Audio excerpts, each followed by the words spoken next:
Okay, family, pause for a second.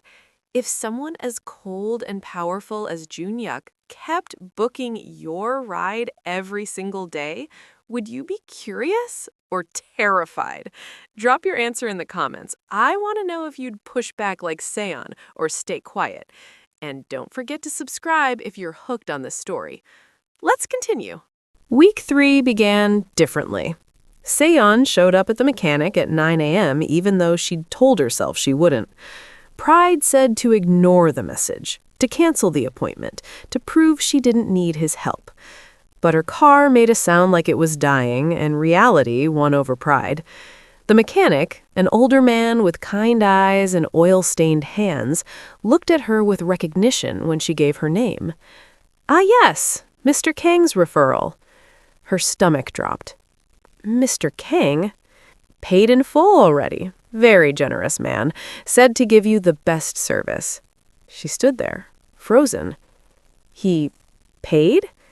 "Yesterday. Called personally." The mechanic smiled. "You must be important to him." She wasn't. She couldn't be. But her car was already on the lift, and the mechanic was already working, and she didn't have the energy to fight it. So she sat in the waiting room staring at her phone. Typed, "You paid for my car." 3 dots appeared. Then, "It needed repair." That wasn't your decision to make. It was efficient. She wanted to scream, or laugh, or both. "I'm paying you back." "No." "Yes." "We'll discuss it tonight." Her heart skipped. "Tonight?" "Same time. I'll be waiting."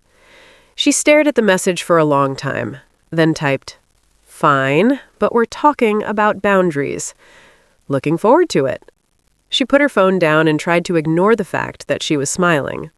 That evening, she picked him up in a car that purred instead of screamed.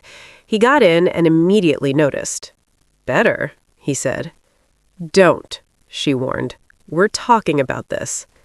"There's nothing to discuss. You paid for my car without asking. You needed it fixed." "That doesn't give you the right—" "I didn't do it for rights. I did it because leaving it broken was inefficient and dangerous." She gripped the wheel. "This is my life, not one of your business problems." "Your life was becoming a problem." "You really don't hear yourself, do you?" He was quiet for a moment. Then, "What do you want me to say?" "That you'll ask next time before fixing things I didn't ask you to fix." "I can't promise that." "Why not?"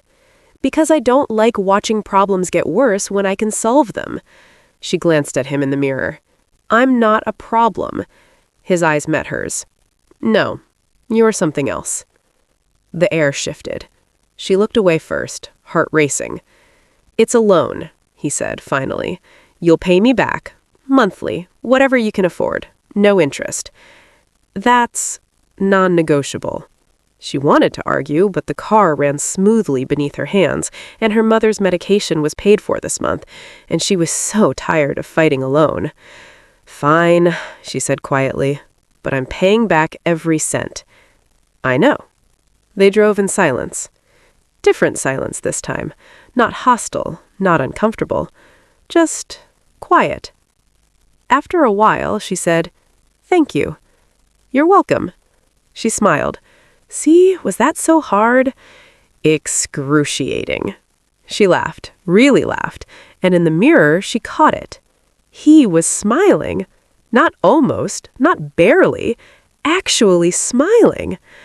"Oh my God, you're smiling, like a real smile."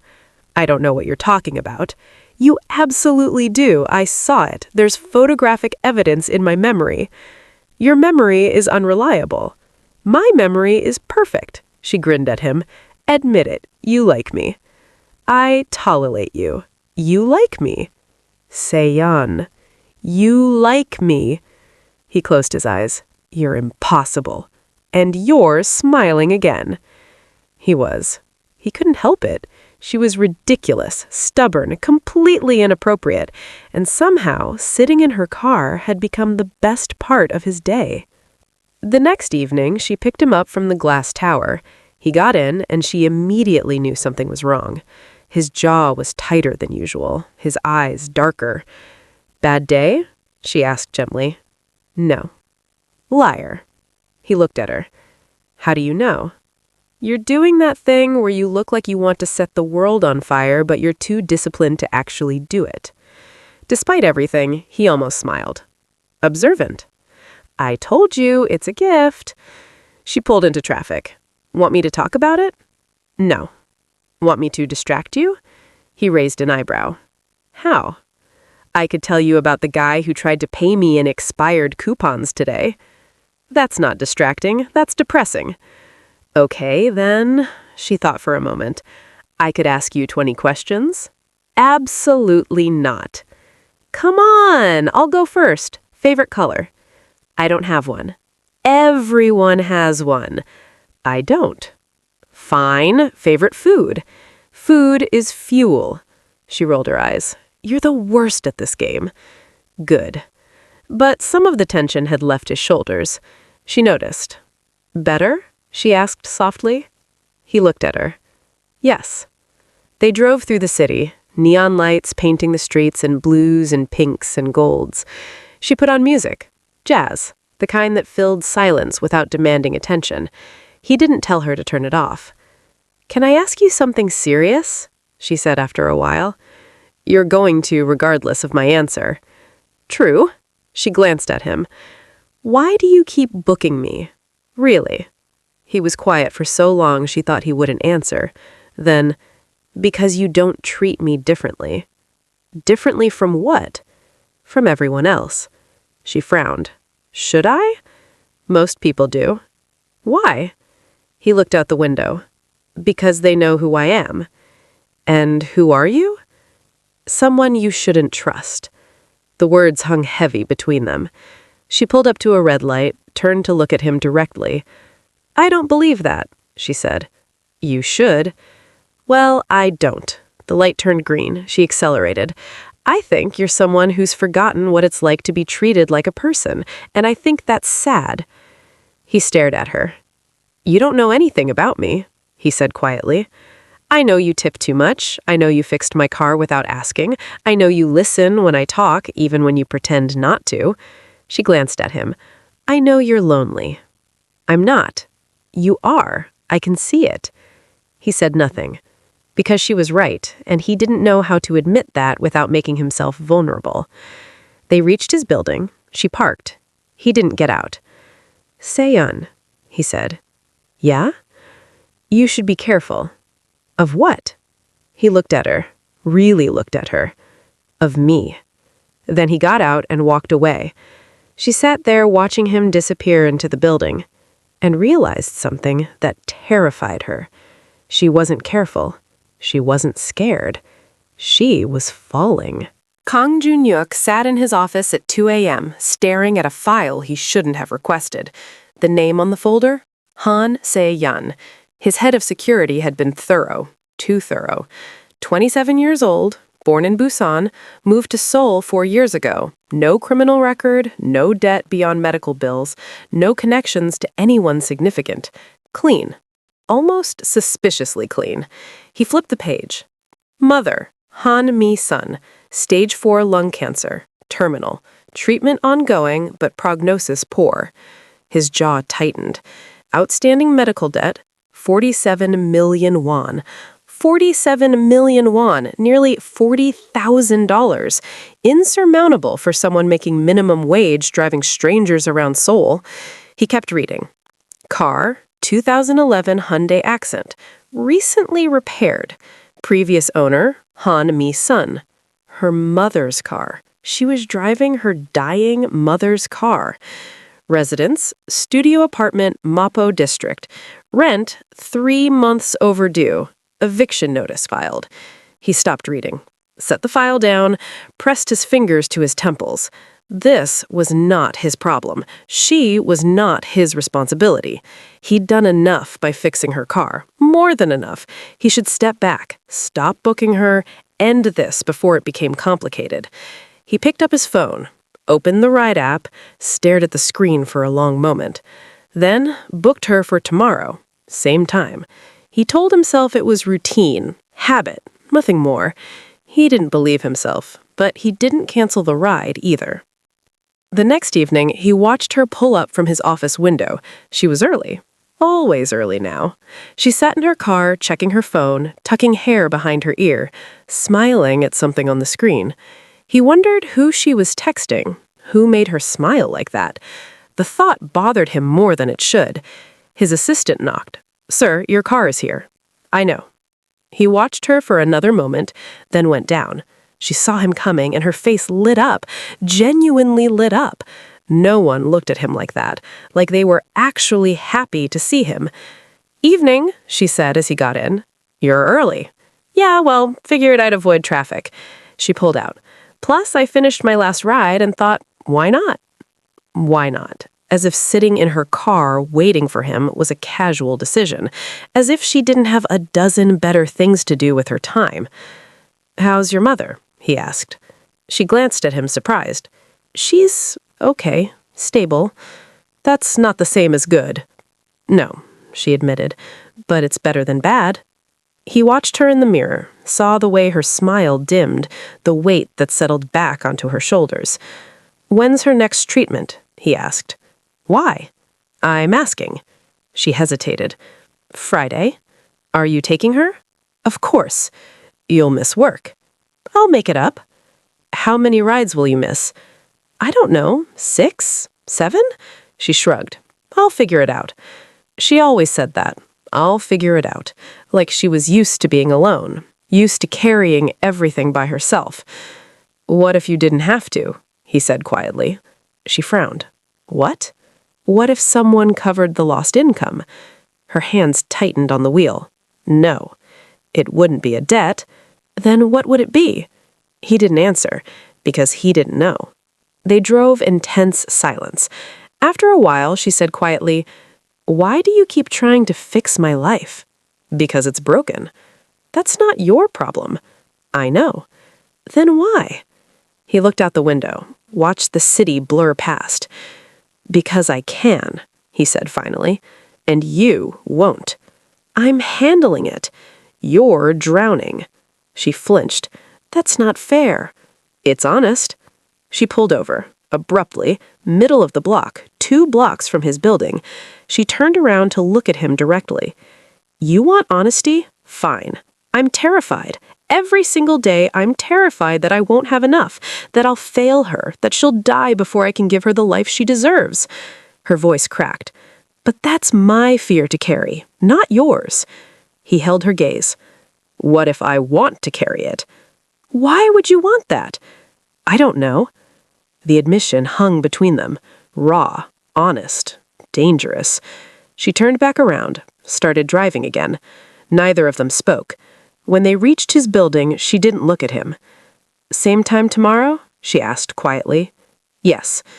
"Okay." He got out, started to close the door. "Joon-hyuk." He froze. She'd never used his name before. He looked back. "Thank you," she said, "for caring, even if I can't accept your help." He nodded once, then walked away before he did something stupid, like telling her he didn't just care, like admitting she'd become the reason he looked forward to the end of every day, like confessing that somewhere between her terrible jokes and her stubborn pride, he'd started to feel something he'd buried years ago. Hope. Back in his office, he made a call. "Find out everything about Han Mi-sun's medical team," he told his assistant. "Her doctors, her treatment plan, who's handling her case."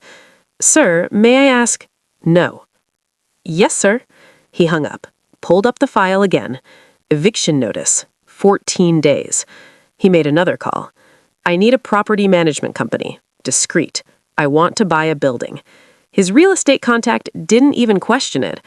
"Which building, sir?" He gave the address. "The entire building?" "Yes." "May I ask why?" "No."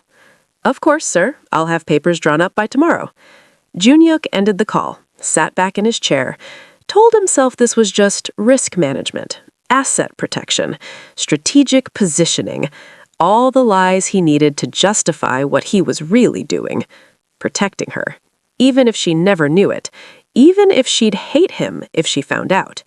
He was going to make sure Han Se-yeon didn't lose everything, because he'd already lost everything once, and he wouldn't survive watching it happen to her. 3 days later, Se-yeon received a notice, not an eviction, an apology. Due to a clerical error, your account has been credited. Rent is current. Please accept our sincere apologies for any inconvenience. She stared at the letter, read it 3 times, then picked up her phone and called the landlord. "There's a mistake," she said. "No mistake, Miss Han. The new property management company reviewed all accounts. Yours was flagged as an error." "New property management?" "Yes. The building was sold last week. New owners took over immediately." Her stomach dropped. "Sold to who?" "I'm not at liberty to say, but they're very efficient." She hung up, stared at her phone, and knew. She knew. That night, when she picked him up, she didn't say anything, just drove. He noticed. "Something wrong?" "My rent," she said. "It was suddenly paid." "That's good news." "Is it?" He said nothing. "You bought my building," she said quietly. Silence. Joon-hyuk. "I don't know what you're talking about." "Liar." He looked out the window. "You needed stability. I provided it." She laughed bitterly. "You can't just buy buildings because I'm behind on rent." "I can. I did." "That's insane." "That's efficient." She pulled over, turned around to look at him directly. "This has to stop," she said. "What has to stop?" "This. You. Fixing my life without permission." "I'm not fixing your life. I'm removing obstacles." "Those obstacles are mine to deal with." "Why, when I can remove them faster?" "Because I don't want to owe you my entire existence." The words came out louder than they meant. He looked at her, really looked at her. "You don't owe me anything," he said quietly. "Then why are you doing this?" "Because I don't want to watch you suffer when I can prevent it." "Why do you care?" "I don't know." The admission came out sharp, frustrated. They stared at each other. The air in the car felt electric, dangerous. "This is getting complicated," she whispered. "Yes. We should stop." "Probably." Neither of them moved. "Same time tomorrow?" she asked quietly. "Yes." She started driving again and tried to ignore the fact that her hands were shaking, because this wasn't about rides anymore. This was something else entirely, something neither of them knew how to name. 2 days later, Seon found it. Silver, heavy, engraved with initials she couldn't quite read in the dim light. A cufflink, wedged between the back seat and the door. She held it up, studying the craftsmanship. Expensive, the kind of thing that cost more than her monthly rent. She took a picture and sent it through the app. "You forgot something in my car." The response came within seconds. "I'll request a ride." She frowned. "You don't have to do that. I can drop it at a police station or something." "I'll request a ride." She stared at her phone. "It's just a cufflink." "It's not cheap." "Neither is my time." 3 dots appeared, disappeared, appeared again. "I'll make it worth your time." She shouldn't have smiled, but she did. "Fine, but you're paying full fare." Obviously. 10 minutes later, he got into her car. No greeting, no explanation, just, "You found it." She held up the cufflink. "You rich people really do shed expensive parts." He took it from her fingers. Their hands brushed. Neither of them acknowledged it. "Thank you," he said. "Wow, 2 thank yous in 1 week. Should I be worried?" "Probably." She grinned. "Where to?" He paused, looked at her. "Anywhere." She blinked. "That's not how addresses work. Just drive." "You know that's going to cost you, right? Meter's running." "I'm aware." She shook her head, but pulled into traffic. "Fine, but if we end up in a river, I'm haunting you." "Noted." They drove in silence for a few minutes. Easy silence, the kind that didn't need filling. Then she said, "So, this cufflink, special occasion?" "No." Just everyday wear? Yes. Must be nice, having cufflinks for every day. He looked at her. Are you judging me? Little bit. Almost smile. I thought you didn't judge passengers. I make exceptions for mysterious rich people who book rides to nowhere. We're not going nowhere, we're going anywhere. That's literally the same thing. No, nowhere is a destination. Anywhere is a possibility. She laughed. Did you just get philosophical about driving directions? Apparently. They reached a stoplight. She turned to look at him. Are you okay? You seem different tonight. Different how? I don't know. Less glacial. Glacial? Yeah, like you're still cold, but maybe more like refrigerated instead of frozen. He stared at her. That's the worst metaphor I've ever heard. But accurate? He almost smiled. Unfortunately. The light changed. She drove. So, she said after a while, bad day, good day, mediocre day that needed escaping. The third one. Want to talk about it? No. Want me to talk about mine? That seems inevitable. She grinned. I had a passenger try to pay me in Bitcoin today. Did you accept? I don't even know how Bitcoin works. That's probably wise. She laughed. They passed a convenience store, its lights bright against the darkening street. Hey, she said suddenly, I'm grabbing water. You want anything? Or do you survive purely on expensive wine and bitterness? He looked at her. Coffee. She raised an eyebrow. You do drink human things. Occasionally. She pulled over and got out. He hesitated. Then got out too.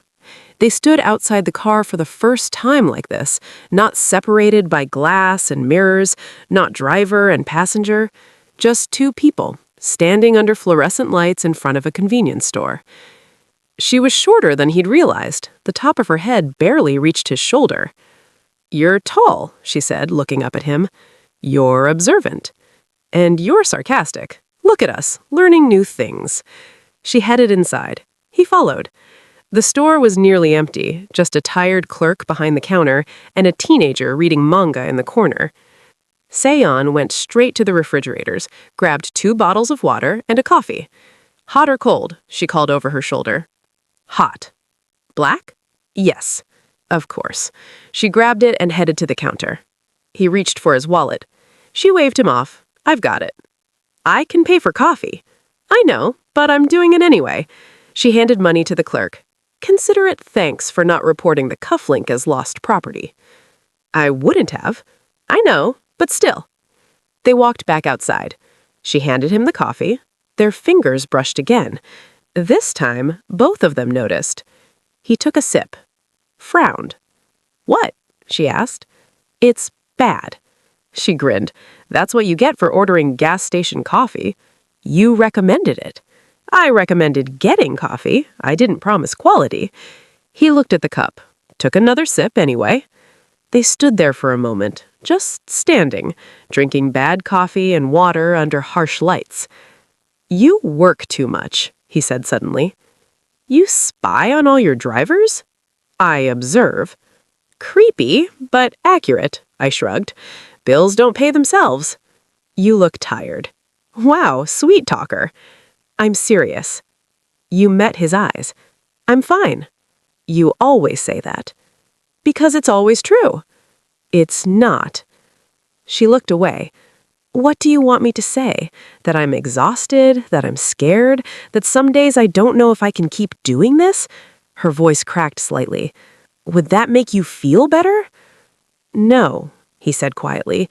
It would make me want to fix it. You can't fix everything. I can try.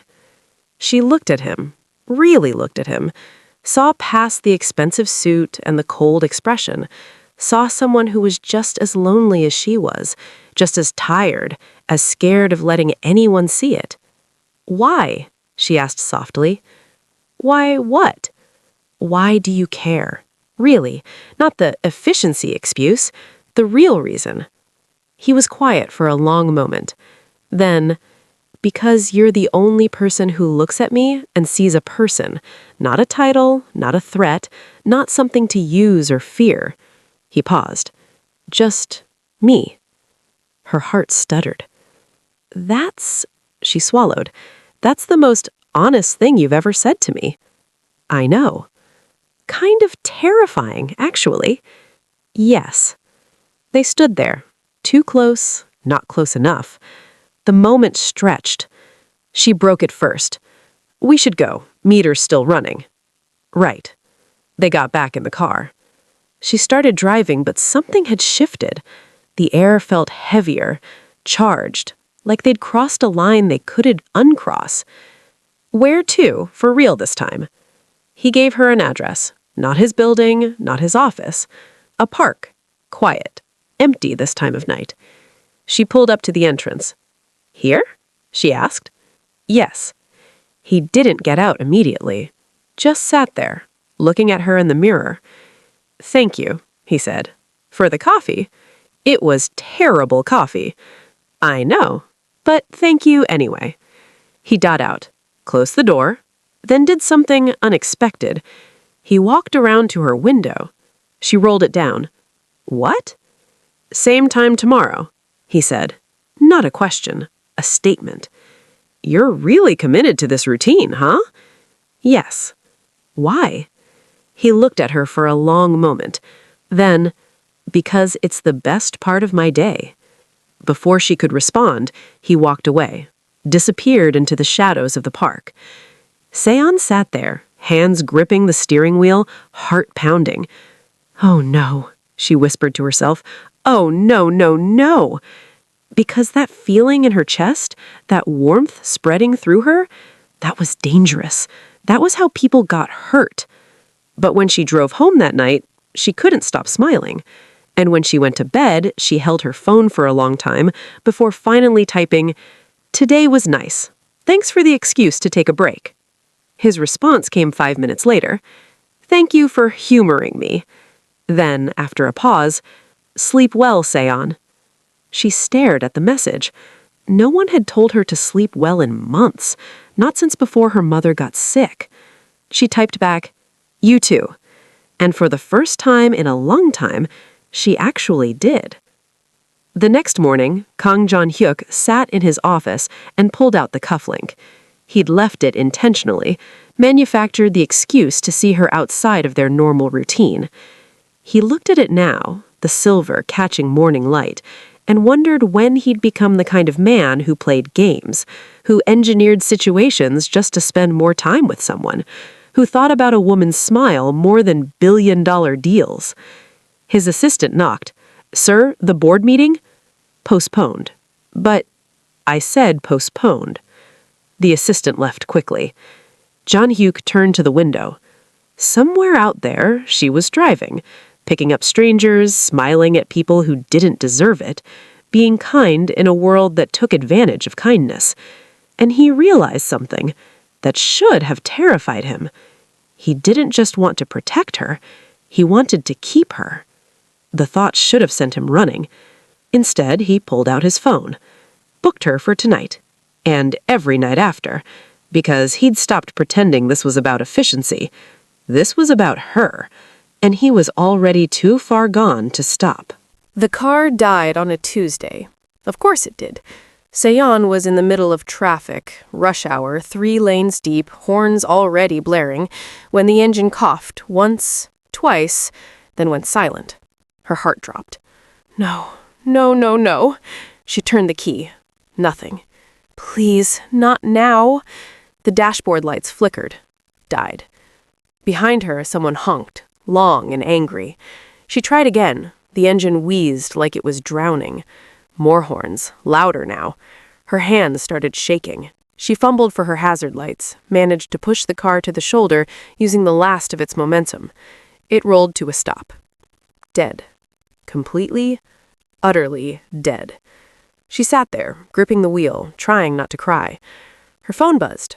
A passenger, waiting. She canceled the ride. Then another notification.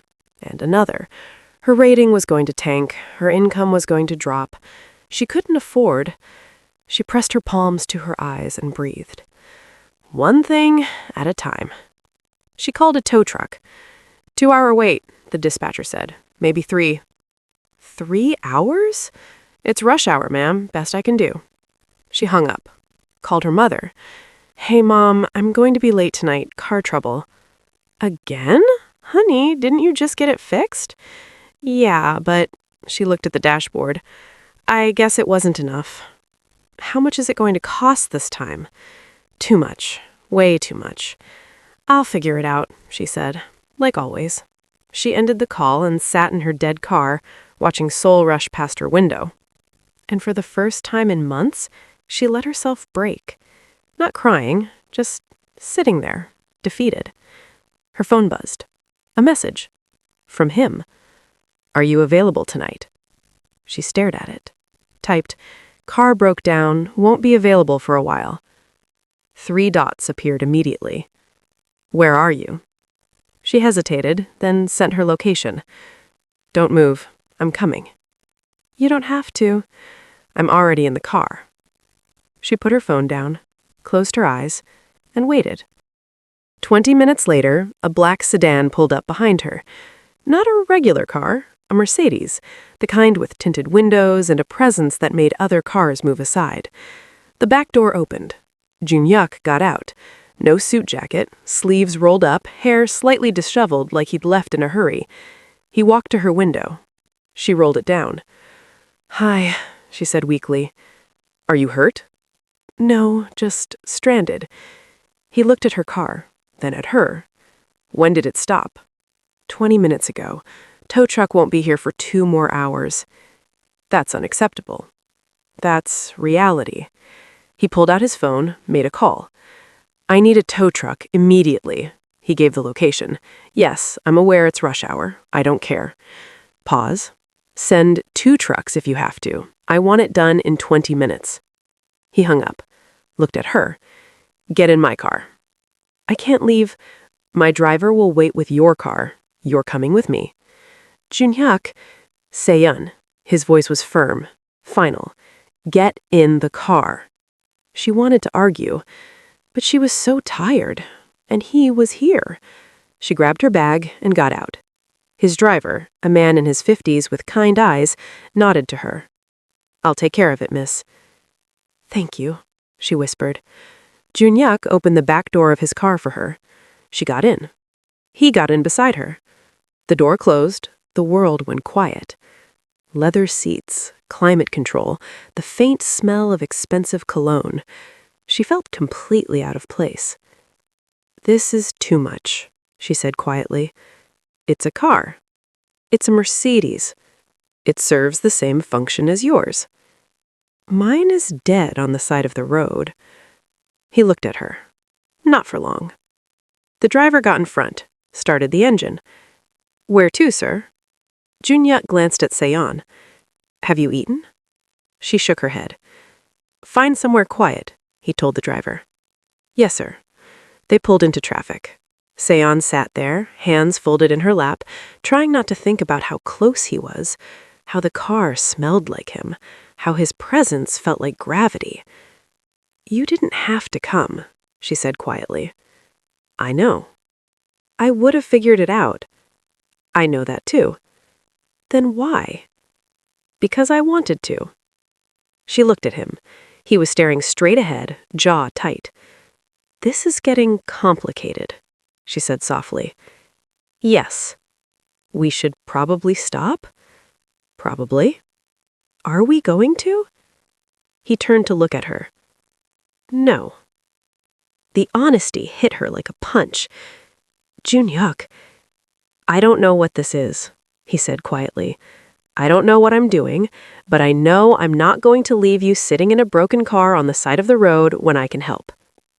That's not your job. I don't care. They sat in heavy silence. The car glided through Seoul, smooth, quiet, nothing like her rattling Hyundai. Where are we going? She asked quietly. Somewhere you can breathe. 20 minutes later, they pulled up to a small restaurant. Not fancy, not trendy, just quiet, the kind of place that served home-style food and didn't ask questions. They went inside, a corner booth, warm lighting. She sat across from him and realized this was the first time they'd been face to face without glass between them. "Order whatever you want," he said. "I'm not that hungry." "You haven't eaten." "How do you know?" "Because I'm observant, and you're terrible at taking care of yourself." She should have been offended. Instead, she laughed. "Wow, romantic." Almost smile. "Order." She did. Something simple. Soup and rice. He ordered the same. When the food came, they ate in comfortable silence. She watched him eat and realized how normal he looked here. No guards, no intimidation, no ice. Just a man. Tired, quiet, maybe a little lost. "Can I ask you something?" "You're going to anyway." "Why don't you have a driver? I mean, you clearly have drivers, so why use Uber?" He set down his spoon. "Because my drivers work for me. They see me as their employer. They're afraid to talk, afraid to exist too loudly." "And me?" "You're not afraid of anything." "That's not true." "Then what are you afraid of?" She looked at her soup. "Losing my mom, not being enough, owing people things I can't repay." She glanced up at him. "You." He frowned. "You?" "Yeah, you terrify me." "Why?" "Because you make me want things I shouldn't want from someone I shouldn't want them from." The air shifted. He leaned forward slightly. "What do you want?" She met his eyes. "I don't know yet, but it scares me." He held her gaze. "Good." "Good?" "Because you scare me too." They sat there. The restaurant hummed around them. Other conversations, other lives. But in their corner, the world narrowed to just two people, both terrified, both too stubborn to walk away. "Your car will be fixed," he said finally. "Joon-hyuk." "It's already arranged. The tow truck took it to a specialist. They'll call you with the cost." "I can't afford—" "I'm covering it." "No." "Yes. This is exactly what I'm talking about." She kept her voice low but fierce. "You can't just fix everything." "Why not?" "Because then I'll owe you everything." "You don't owe me anything." "That's not how it feels." He was quiet for a moment. Then, "What if I told you I'm not doing this for you to owe me?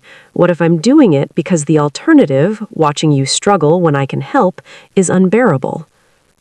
She stared at him. "That's honest. Intense." "Yes." She looked down at her hands. "I don't know how to accept this, any of it." "Then don't think of it as accepting. Think of it as allowing." "That's the same thing." "No, accepting implies debt. Allowing is just letting something happen." She laughed despite herself. "You really have an answer for everything." "Not everything." He paused. "I don't have an answer for why I can't seem to care about what happens to you." Her breath caught. "Joon-hyuk." His phone rang. He glanced at it, frowned. "I have to take this." "Go ahead." He answered in Korean. Short, clipped sentences. Business. Something important. He watched him shift back into that other version of himself. Cold, precise, powerful. It should have been a reminder of who he really was. Instead, it just made her sad, because she liked this version better. The one sitting across from her, eating soup, being honest. He hung up. "I have to go. Something urgent." "It's fine. I can get home from here." "My driver will take you." "Joon-hyuk." "Please." He looked at her. "Let me do this one thing without arguing." "Okay." They stood, walked outside together. His car was waiting, driver standing by the door. "Thank you," she said. "For tonight, for all of it." "You're welcome." They stood there, too close again. here's my question for you. If someone powerful fixed your biggest problem without asking, would you be grateful or furious? Seo-yeon is fighting between both. What would you choose? Let me know in the comments. And if you're completely hooked on this story, hit that subscribe button. Trust me, what's coming next will change everything. For 3 days, Seo-yeon paid him back. Small amounts, embarrassingly small. 50,000 won here, 30,000 won there. She transferred them through the app with messages attached. First payment, don't get used to this. Second payment, still not charity. Third payment, I'm serious about paying it all back. He never responded to the messages, just accepted the transfers. Until the 4th day, when she tried to send another payment, it bounced back. Transaction declined. Recipient has blocked transfers from this account. She stared at her phone, then immediately booked him. When he got in that evening, she didn't say hello. She said, "You blocked my payments." Yes. Why? Because you are sending money you need for other things. That's not your decision. It was becoming inefficient. She laughed, sharp, humorless. Inefficient, right, because watching me actually pay my debts is inefficient. You're not in debt to me. Yes, I am. You paid for my car, twice. You paid my rent. I didn't pay your rent, I purchased property. You bought my building because I was being evicted. I bought an asset that happened to solve a problem. She gripped the wheel tighter. Stop. Just stop with the business language. This isn't a transaction. This is my life. I know. Then why do you keep treating it like something you can just manage? He was quiet for a long moment. Then, because I don't know how else to help you. The honesty disarmed her. She pulled over, not at his destination, just stopped, turned around to look at him directly. I don't want to be your project, she said quietly. I don't want to be something you fix because you can. That's not what this is. Then what is it? He met her eyes. I don't know. That's not good enough. It's honest. She stared at him, at this man who'd inserted himself into her life with money and power and decisions she never asked for, who looked at her now like he was just as confused as she was. You can't keep doing this, she said. Doing what? Paying things, solving problems, making decisions about my life without asking. Then what do you want me to do? Ask. Just ask first. Let me have a choice. He leaned forward slightly. Would you have accepted if I'd asked? No. Exactly. That doesn't make it right. It makes it necessary. She shook her head. You don't get to decide what's necessary for my life. Someone has to. That someone is me. They stared at each other, both breathing hard, both refusing to back down. You're the most stubborn person I've ever met, he said. Good. Maybe you'll finally stop trying to control everything. I'm not trying to control you. Then what do you call blocking my payments, buying my building, fixing my car without permission? I call it caring. The word hung between them. Heavy. Dangerous. She looked away first. That's not fair. What isn't? Calling it caring, making it sound like... She trailed off. Like what? Like it means something. It does mean something. She turned back to him. What? What does it mean, Joon-hyuk? He held her gaze. I don't know yet, but I know I can't stop. Her heart was racing. You have to. Why? Because this is getting too complicated, because I can't afford to owe someone like you, because... Her voice dropped. Because I'm starting to depend on you, and that terrifies me. Something shifted in his expression. Softened. You think you're the only one who's terrified? He asked quietly. What? You think this is easy for me? Caring about what happens to you? Lying awake at night wondering if you're safe? If you're eating? If you're drowning? He leaned closer. I built my life on control, Seo-yeon, on not needing anyone, not caring what happens to people who aren't useful to me. And you're useful? No. He shook his head. You're the opposite of useful. You're complicated and stubborn, and you fight me on everything. You're a liability in every possible way. Her chest tightened. Then why? Because for the first time in 10 years, I feel something other than empty. She forgot how to breathe. He looked at her, really looked at her, and she saw it. The loneliness she'd glimpsed before, the exhaustion of carrying everything alone, the desperate hope that maybe, just maybe, he wasn't as alone as he thought. "I don't know what to do with that," she whispered. "Neither do I." They sat in a loaded silence. "The payments," she said finally. "I'm still paying you back." "Seo-yeon, non-negotiable," she echoed his own words back at him. "Every cent, even if it takes years. I need this. I need to not owe you." He studied her face. "Why is it so important?" "Because if I owe you everything, then what am I? What do I have that's mine?" Understanding flickered in his eyes. "Okay," he said quietly. "Okay? You can pay me back. 30,000 won a month. No interest, no deadline. That's going to take forever." "I have time." "Why would you agree to that?" "Because you need it, and because—" He paused. "Because keeping you in my life is worth more than the money." Her breath caught. "You can't say things like that." "Why not?" "Because it makes me want to believe you." "Then believe me." She looked at him, at this impossible, infuriating, terrifying man. "I don't know how to do this," she admitted. "Neither do I." "What if we mess it up?" "We probably will." "That's not comforting." "It's honest." She almost smiled. "You keep saying that." "Because it's all I have." She turned back around, started driving again. 30,000 won a month. Agreed. "And you stop blocking my payments." Agreed. "And you stop buying buildings without telling me." "I can't promise that." "Joon-hyuk."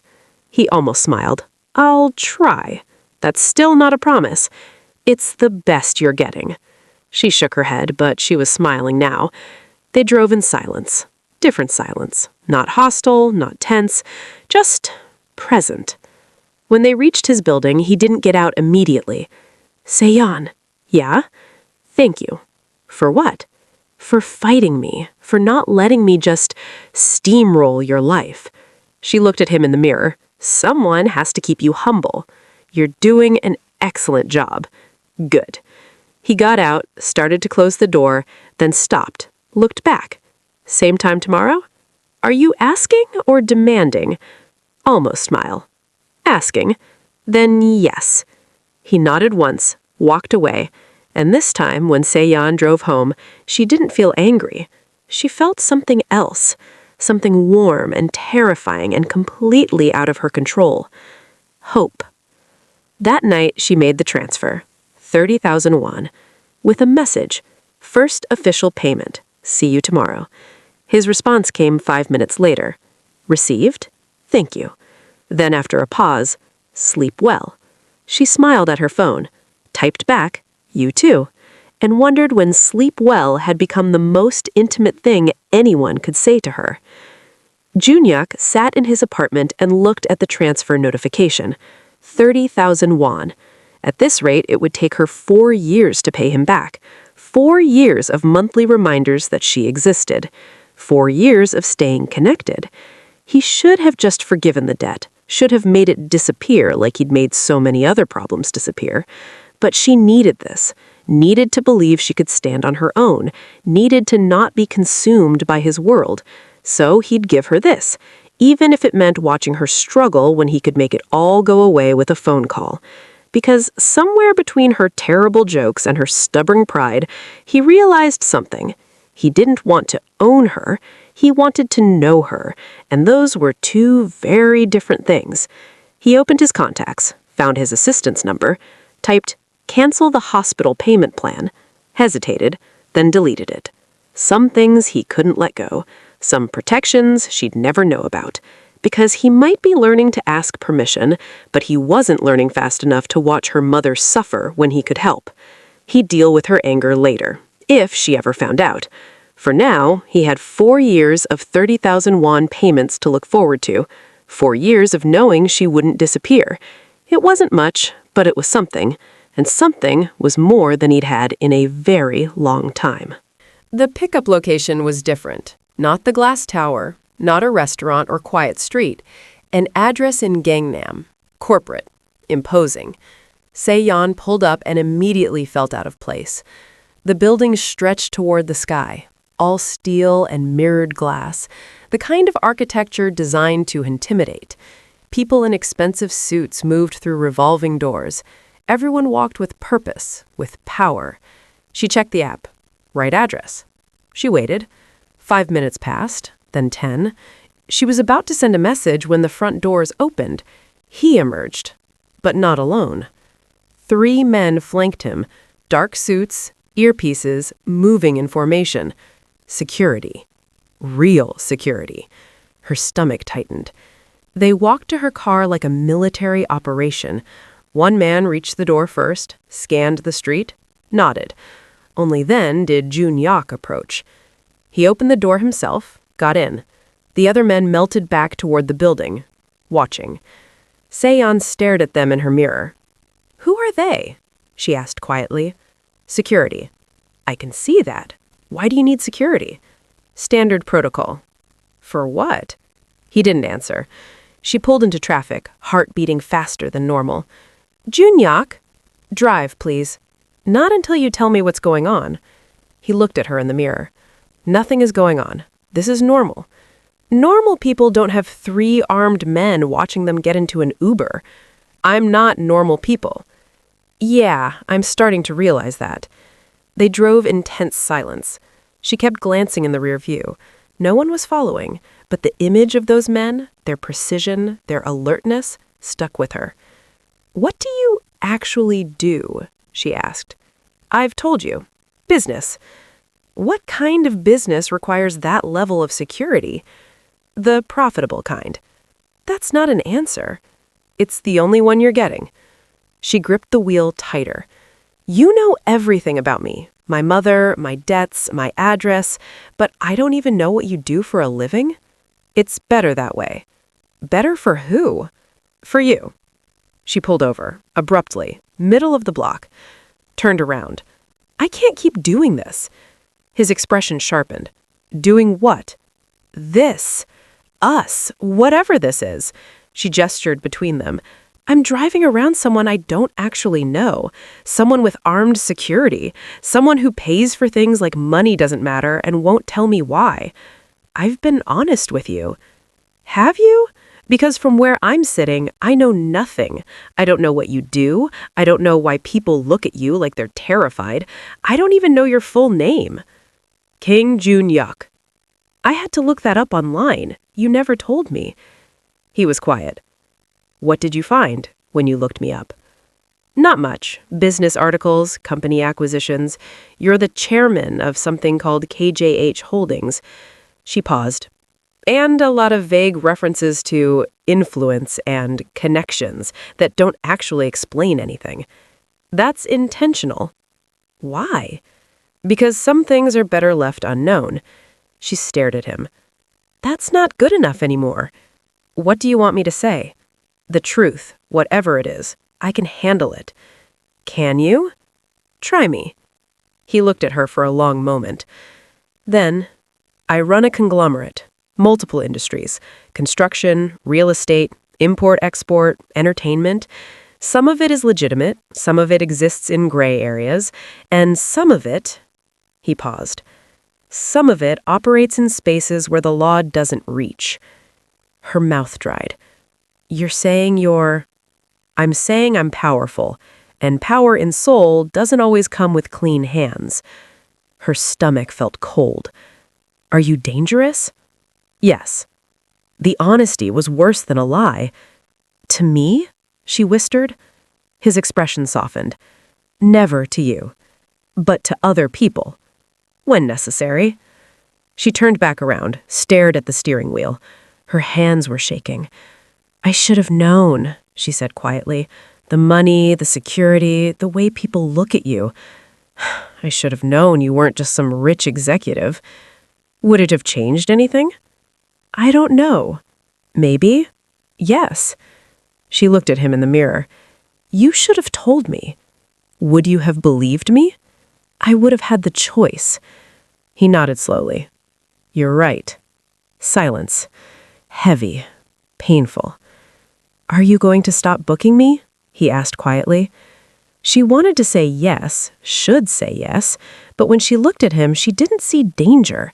She saw the man who stayed with her mother, who fixed her car, who looked at her like she mattered. "I don't know," she admitted. "I need to think." "I understand." She started driving again. Neither of them spoke.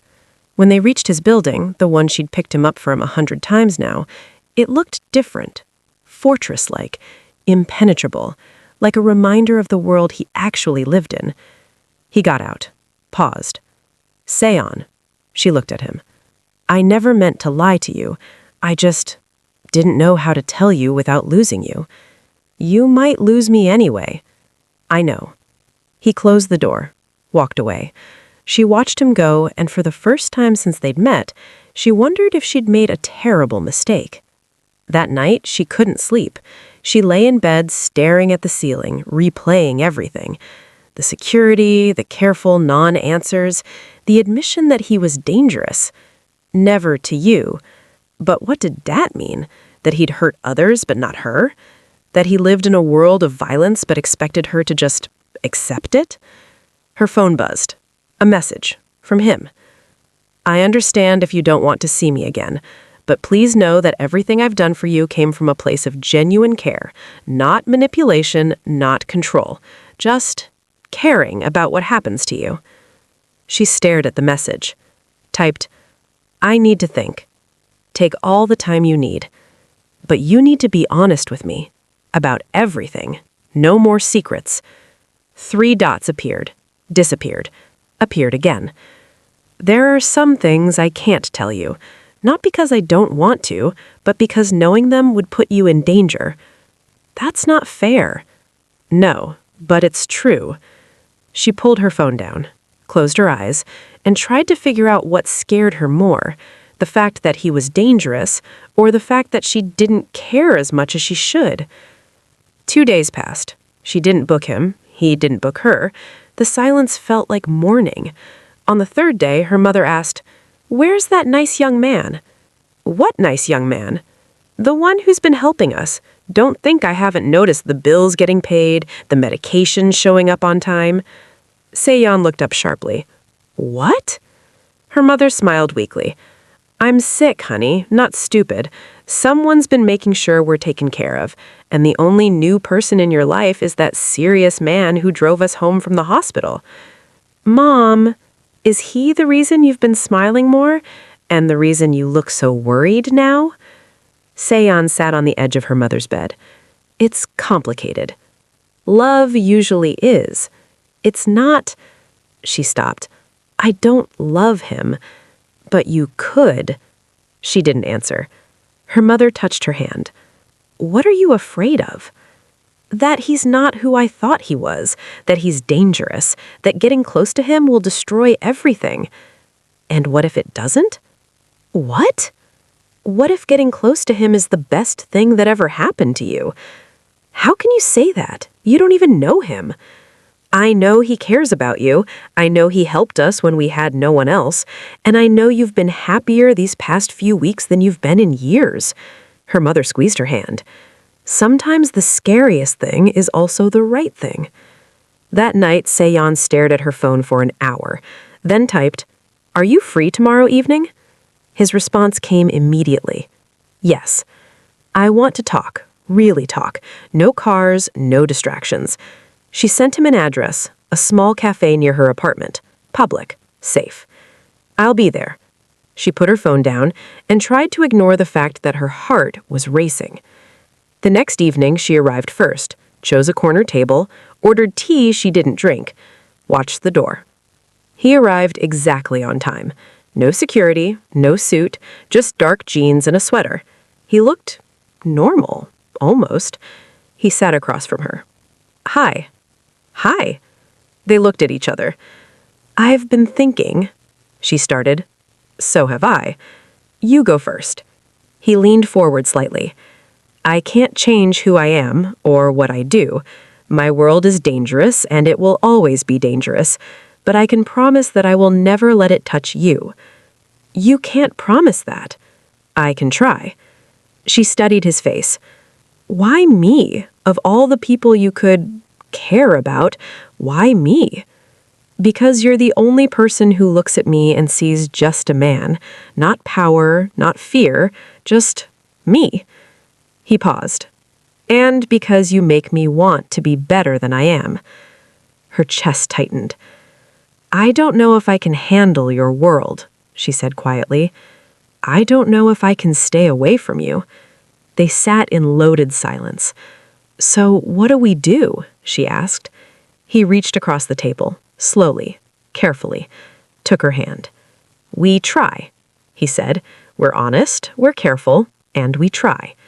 She looked at their joined hands. Should pull away. Didn't. It happened on a Thursday. Seo-yeon was between rides, sitting in her car outside a convenience store, eating kimbap she didn't taste. Her phone rang. Unknown number. She almost didn't answer. Hello? Is this Han Seo-yeon? A woman's voice. Professional. Urgent. Her stomach dropped. Yes? This is Seoul National Hospital. Your mother was brought in by ambulance 20 minutes ago.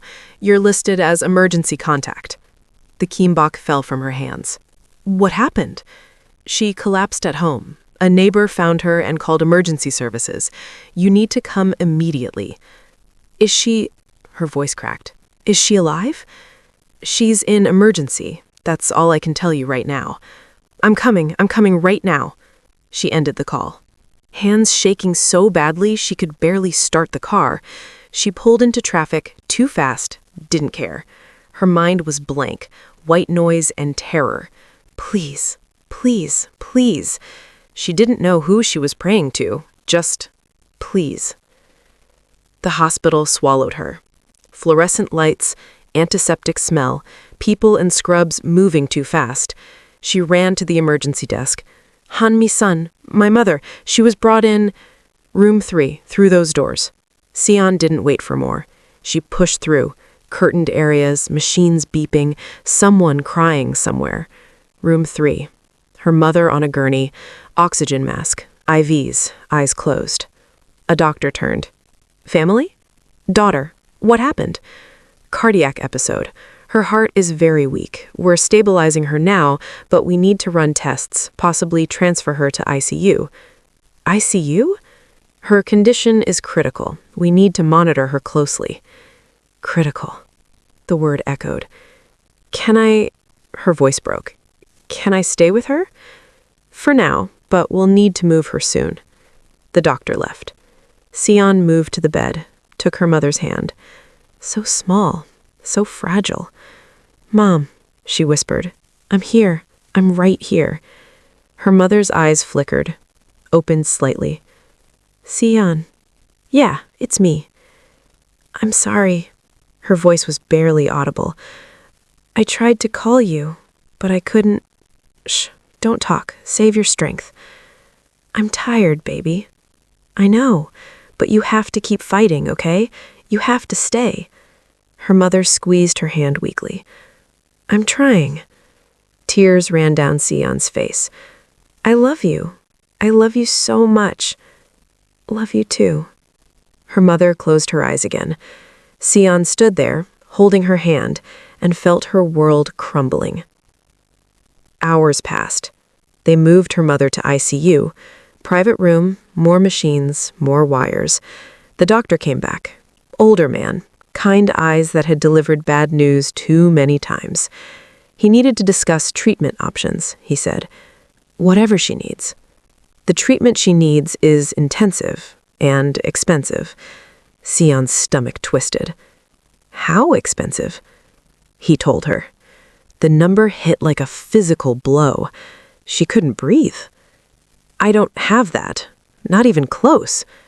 We can set up a payment plan, but we'll need a deposit to proceed. 10 million won to start. 10 million won. She had maybe 300,000 in her account. When do you need it? Tonight. Tomorrow morning at the latest. And if I can't pay? His expression softened. Then we can only provide basic care. No intensive intervention. What does that mean? It means we keep her comfortable, but we can't guarantee—" He paused. "Her prognosis without treatment is very poor." She understood. Without treatment, her mother would die. "I'll get the money." She had no idea how, but she'd find a way. She had to. She sat in the hallway, phone in her hands, called her bank, asked about emergency loans, denied. Called her credit card company, asked to increase her limit, denied. Called 2 friends, one didn't answer, the other had nothing to give. She stared at her phone, opened her contacts, scrolled to his name, stared at it for a long time. "I know you said to stay away, but I don't know who else to call." Her finger hovered over the screen. Pride warred with desperation. Desperation won. She opened the message thread, typed, "I need," deleted it. "My mother is," deleted it. "Please," deleted it. She closed her eyes, took a breath, and called him. He answered on the first ring. Seo-yeon? Just her name, but the way he said it, urgent, concerned, like he'd been waiting for her call. "I'm at the hospital," she said, voice shaking. "My mother collapsed. They need 10 million won tomorrow, or they can't treat her, and I don't have it, and I don't know what to do, and—" "Which hospital?" "Seoul National, ICU. But Joon-hyuk, I can't ask you to." "I'm already in the car." "I don't have to." "Which floor?" "5th, but—" "I'll be there in 15 minutes. "Joon-hyuk." "Seo-yeon." His voice was firm, steady. "I'm coming. Don't argue with me right now." The line went dead. She sat there, phone pressed to her chest, and cried. Not quietly, not neatly, just collapsed against the wall and sobbed. Because her mother was dying, because she had no money, because she just called the one person she swore she wouldn't depend on, and because he'd answered like he'd been waiting, like he'd always be waiting. 14 minutes later, the elevator doors opened. Joon-hyuk stepped out. No security, no entourage, just him, slightly out of breath like he'd run from the car. He saw her, crossed the distance in seconds, pulled her into arms without a word. She buried her face in his chest and broke. "She's dying. She's dying and I can't save her." "Yes, you can." "I don't have the money." "I do." "I can't ask you to." "You're not asking. I'm offering." She pulled back, looked up at him. "It's too much. It's 10 million won just for the deposit. The full treatment will be—" "I don't care." "Joon-hyuk." "I don't care about the amount." He cupped her face, gently. "Tell me what she needs." "Everything. Intensive care, specialists, treatment that might not even work. Then she'll have everything." "I can't pay you back. Not this time. Not 10 million won." "I'm not asking you to." "Then I'm asking you to let me help. Please." His voice cracked slightly. "Please let me do this." She stared at him. Saw something in his eyes she'd never seen before. Fear. Not of her mother dying, of watching Seo-yeon break and not being able to stop it. "Okay," she whispered. "Okay? Help me." Relief washed over his face. He pulled out his phone, made a call. "I need the hospital billing department, now." Pause. "I don't care if they're closed. Wake someone up." Another pause. "Kang Joon-hyuk. They'll take my call." He walked away slightly, speaking in low, clipped Korean. 2 minutes later, he came back. "It's done." "What's done?" "The deposit is paid. I've arranged for the best cardiac specialist in Seoul to consult. He'll be here within an hour." "Joon-hyuk, your mother will have everything she needs. The best room, the best care, everything." Seo-yeon's knees nearly gave out. He caught her, held her steady. "Thank you. Thank you. Thank you." "You don't have to thank me." "Yes, I do. This is—" Her voice broke. "This is her life." He pulled her close again. "I know." They stood there in the hospital hallway, her crying, him holding her, until a nurse approached. "Miss Han, The doctor would like to speak with you. We're moving your mother to a private suite. The specialist is on his way. Seo-yeon nodded, wiped your eyes, looked at Joon-hyuk. Will you? I'm not going anywhere. But your work can wait. Joon-hyuk. He took her hand. I'm not going anywhere. She squeezed his hand, and together they walked toward her mother's room. The specialist arrived 45 minutes later, distinguished, confident, the kind of doctor who radiated competence. He examined her mother, reviewed charts, asked questions, then came out to speak with them. It's serious, but treatable. We'll need to start aggressive intervention immediately. There are risks, but with the right care, she has a chance. A good chance? It wasn't a guarantee, but it was hope. Do whatever you need to do, she said. The doctor nodded. We'll start tonight. He left to prepare. Seo-yeon turned to Joon-hyuk. I don't know how to repay this. Don't. I can't just... Seo-yeon. He looked at her. Some things aren't about payment. Some things are just about caring. But this is so much money. Money is replaceable. People aren't. She stared at him. This man, this dangerous, complicated, impossible man, who dropped everything to be here, who paid without hesitation, who looked at her like she was the only thing that mattered. I think I'm falling for you, she said quietly. The words were out before she could stop them.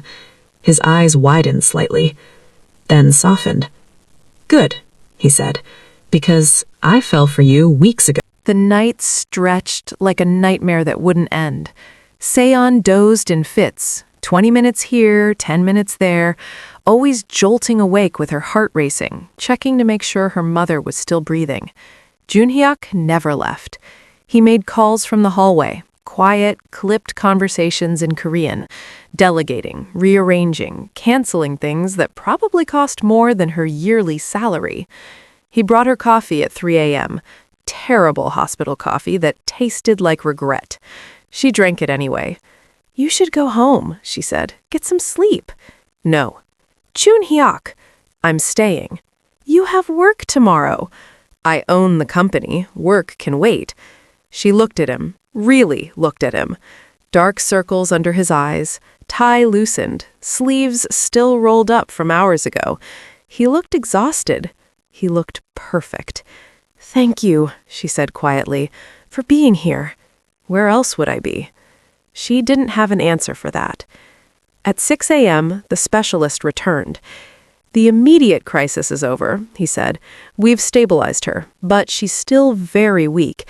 We'll need to keep her in ICU for at least a week, maybe more. But she'll be okay? Seo-yeon asked. If everything goes well, yes, but it's going to be a long recovery. Relief flooded through her. Can I see her? She's sleeping now, but yes, you can sit with her. Seo-yeon went to her mother's room. The machines beeped steadily, rhythmic, alive. Her mother looked pale, fragile, but breathing. Seo-yeon took her hand and cried, not from fear this time, from relief. Joon-hyuk found her there an hour later. Hey, he said softly from the doorway. She looked up. Hey, how is she? Stable, sleeping. She wiped her eyes. The doctor says she has a chance. Good. He came into the room, stood beside her. You should go home, change, sleep, shower. You've been here all night. So have you. It's my mother. And you're... He paused, looked at her. You're important to me. Her heart skipped. Joon-hyuk, I mean it. You're not just someone I'm helping. You're... He struggled for words. You're the first person in 10 years I've wanted to protect for reasons that have nothing to do with business or obligation. She stood, faced him. This is really bad timing. I know. I'm a mess. My mother is dying. Fighting, she corrected. My life is falling apart. I have nothing to offer you. I don't want anything from you. Then what do you want? He looked at her. I want you to be okay. I want your mother to survive. I want to be here while it happens. He paused.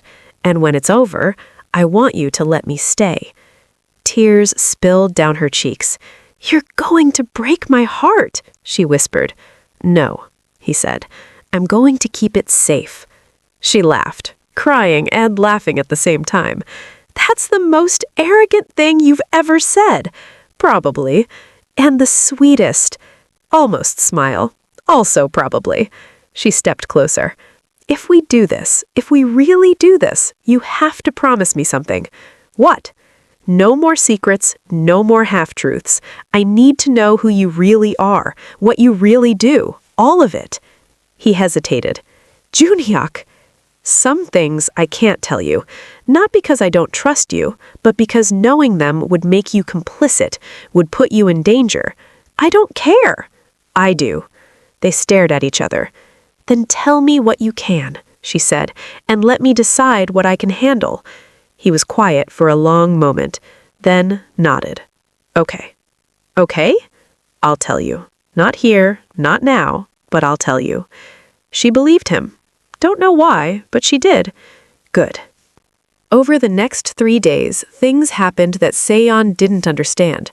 Her mother was moved to the best private suite in the hospital, corner room, windows overlooking the city, equipment that looked like it belonged in a science fiction movie.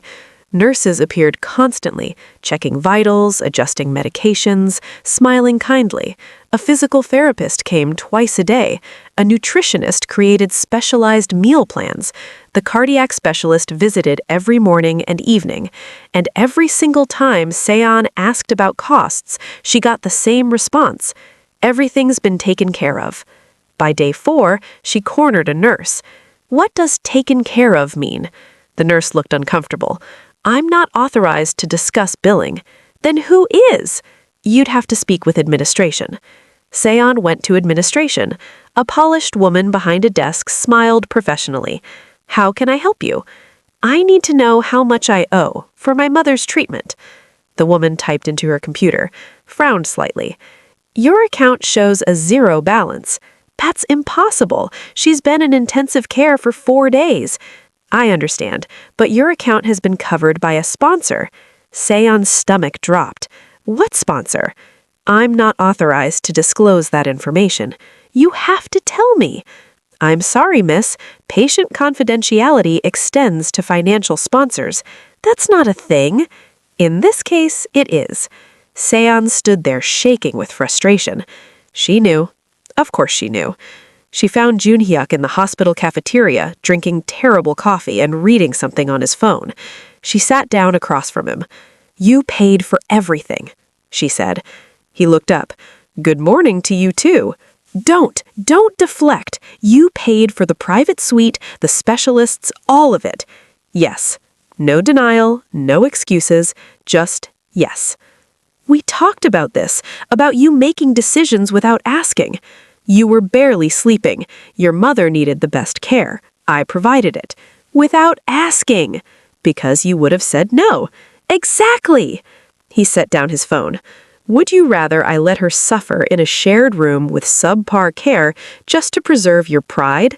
"That's not fair." "It's honest." She wanted to scream.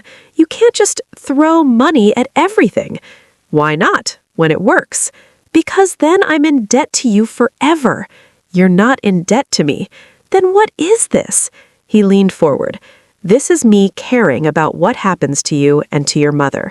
This is me using resources I have to solve problems that are destroying you." His voice dropped. "This is me refusing to sit back and watch you drown when I can throw you a rope." "I didn't ask for a rope." "You didn't have to." They glared at each other. "I hate this," she said. "I know. I hate feeling helpless." "You're not helpless. You're letting someone help. There's a difference." She closed her eyes. "How much? Total. How much have you spent?" "It doesn't matter." "It matters to me." He was quiet. Then, 87 million won. So far. The number hit like a truck. 87 million won. Nearly $75,000. She couldn't breathe. "I can't." Her voice cracked. "I can't ever pay that back." "I'm not asking you to." Then what is this? Nothing. He reached across the table, took her hand. I'm not asking for anything, Seo-yeon. I'm giving. Because I can. Because I want to. Because watching you suffer is worse than spending money I'll never miss. That's not how debts work. This isn't a debt. It's a gift. I don't want gifts. Then call it an investment. In what? He looked at her. In us. In the possibility that maybe we're worth something. She stared at him. You're crazy, she whispered. Probably. This is insane. Definitely. I'm going to pay you back. Somehow. Even if it takes the rest of my life. I'll be here. She didn't know whether to hit him or kiss him. She settled for squeezing his hand. You're impossible, she said. You've mentioned that. And arrogant. Also mentioned. And I think I'm falling in love with you. The words slipped out. Again. He went still.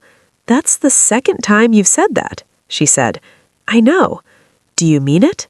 She looked at him, this impossible, infuriating man who'd paid nearly $100,000 without blinking, who'd stayed by her side through the worst night of her life, who looked at her like she was something precious. Yeah, she said. I think I do. He smiled. Really smiled. The kind of smile that transformed his whole face. Good, he said, because I'm already there. That afternoon, her mother awoke properly. Not groggy, not confused, awake. Seo-yeon, her mother said weakly. Mom! Seo-yeon rushed to the bed. How do you feel? Like I got hit by a truck, but alive. She looked around the room. This is very nice. Yeah, it's, they upgraded you. Her mother looked at her knowingly. He did this. What? Your young man, the one who's been haunting the hallways. He did this. Seo-yeon didn't deny it. Yeah, he must care about you very much. I think he does. Do you care about him? Seo-yeon thought about it. Yeah, more than I probably should. Her mother smiled. Then stop fighting it, baby. Life's too short to push away people who want to love you. It's complicated. Love always is. A knock on the door. Joon-hyuk stood there, uncertain. Is it okay if I... Come in, her mother said. I want to thank the man who saved my life. He entered, bowed respectfully. I'm glad you're feeling better, Mrs. Han. Because of you, I am. She looked at him. Thank you for everything. You're welcome. Be honest with me. Would you accept help from someone dangerous if it meant saving someone you love? Seo-yeon had no choice, but what would you do? Could you swallow your pride and let someone in? Comment below. And if you're absolutely hooked on this story, if your heart is racing right now, smash that subscribe button. What happens next will test everything they've built.